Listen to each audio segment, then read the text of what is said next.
I put him in a pencil skirt and a sheer polka dot blouse, followed by a little black dress with spaghetti straps. Next came a mini tartan kilt which I paired up with a punky vest and a big pair of boots. I wasn't selling the boots, but they did complete the outfit. Right. I think we need to adjust your makeup for the rest of it, I said. Is it tea dress time? He asked. I nodded and told him that he needs to look pretty rather than edgy, which means pale pink lips and a more natural-looking eye makeup. I know it seems pointless since we'll be cropping your head off, but… Yeah, I know, he replied. It feels more normal with it than without it, if that makes sense. Sure does, bruv. I smiled. He perched at my dressing table and removed his makeup. Do you want to do it or shall I try? You do it, I said. You did a decent job last time. Okay, just tell me what to use, he said, glancing at the vast array of cosmetics. You want a pinky powder and a pale eyeshadow palette, I said, pointing them out. Powder first, he knowingly asked. I nodded and smiled. Dunno what I'm gonna say when my mates ask me what I did this weekend, he grinned as he carefully applied it. Just tell 'em the truth. You stayed in and hung out with your sister. That'll sound boring enough to deter them from asking for details. True, although this is anything but boring, he replied. I'm actually enjoying it in a weird sort of way. Me too, I said. I directed him in the modest application of some beige eyeliner, followed by sandy shades of eyeshadow and a nutty brown mascara. I suggested he chose his own lipstick, and after looking at a variety of pink one, he chose a subtle pale pink. Perfect. I smiled. It's quite amazing how you can completely change the way you look, he said once he'd finished. Half an hour ago I looked like a goth and now I'm the complete opposite. Yeah, I agreed. I'm glad I'm not a boy, I added, glancing at the dress that awaited him. Having tried some of the things Mum used to make you wear, I'm kind of glad I am, Peter claimed. Did you chose that or Mum? Mum did, but I really like it, just a bit too small for me now, I told him. Here, put these on, I said, handing him a pair of ivory 15 denier tights. They've got dots on, he observed as he rolled them up his legs. So's your frock. I grinned. I put a couple of bow barrette in his hair, gave him a pair of ivory shoes with kitten heels and put a cream clutch bag in his hand. Perfect, all dressed up and nowhere to go, I said as he approached the full-length mirror. What do you think? He said as he looked at his reflection, then down at the dress. I can't say I like it, but I feel really elegant, he gulped. If that makes sense. It makes perfect sense, I informed him. It's a very elegant dress whether you like it or not. Why is it called a tea dress? I dunno, maybe it's what a lady might wear when taking afternoon tea or something, I guessed. After a couple of moments I grinned and said, shall I take some pictures or are you gonna stand in front of the mirror all evening? Oh, yeah, Peter bashfully replied. He stood by the wall. I suggested a couple of poses and snapped away, getting from back and side images, plus a few close-ups of the lacy details and subtle polka dot pattern. Next I put him in a plain cream dress, a little shorter than the below-the-knee tea dress. This is followed by a green velvet dress with short sleeves and a lace collar. I remember you getting this for Christmas one year, he said as I zipped him into it. I always thought it must be really boring, getting nothing but clothes, but you were always over the moon. If I was a boy and got nothing but clothes, it would be really boring, I figured.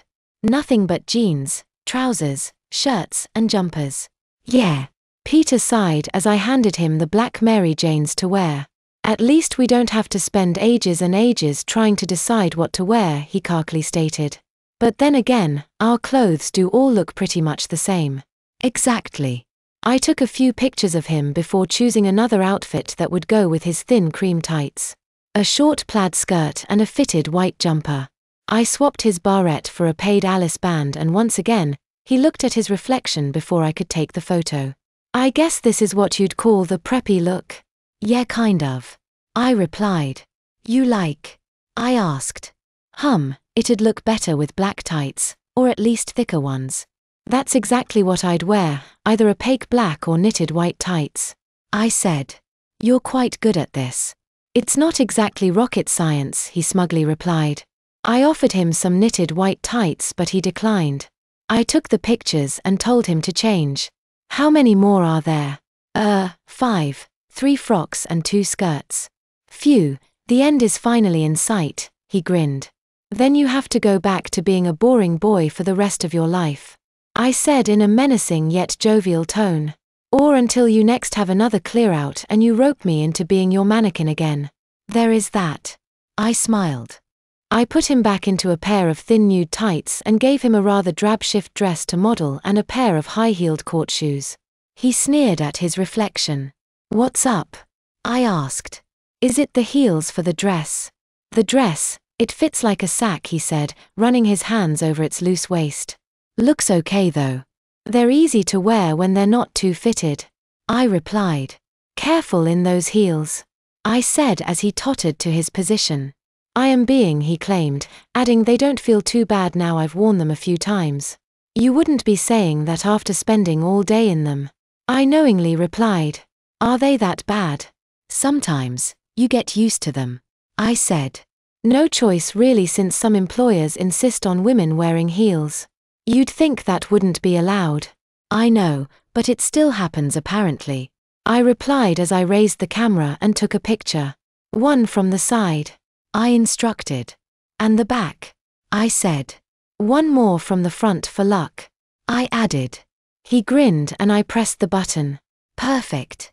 Next came another shift dress with a Peter Pan collar, followed by a smart skirt and spotty blouse. Is it normal to be able to see the bra? He quizzed. Shouldn't I wear a camisole or something? Depends how modest you want to be. It's not really showing on the photos. Look, I said, handing him the camera. It's weird seeing me looking like that, he commented as he flicked back through the recent pictures. That shift dress doesn't look too bad. Which one? The grey or the blue? The grey one that felt like a sack, he replied, returning the camera. Yeah, it does. You probably won't believe me, but you look okay in most of them, I claimed. The nice ones anyway. It's a shame you can't really wear them. You mean like, and it be normal?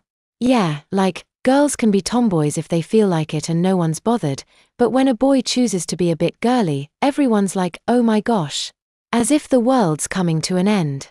I explained. He reminded me of the school in Kent I'd mentioned and wondered if that would be perceived as normal. I dunno. I guess so, they'll be wearing it daily and they'll be seen daily, I figured. Yeah, maybe. Peter replied. I can't imagine it though.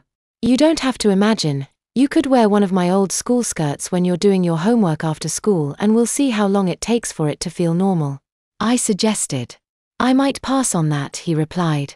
I might forget what I'm wearing and answer the door to one of my mates, he said. Anyway, you're supposed to be selling them, not giving them to me.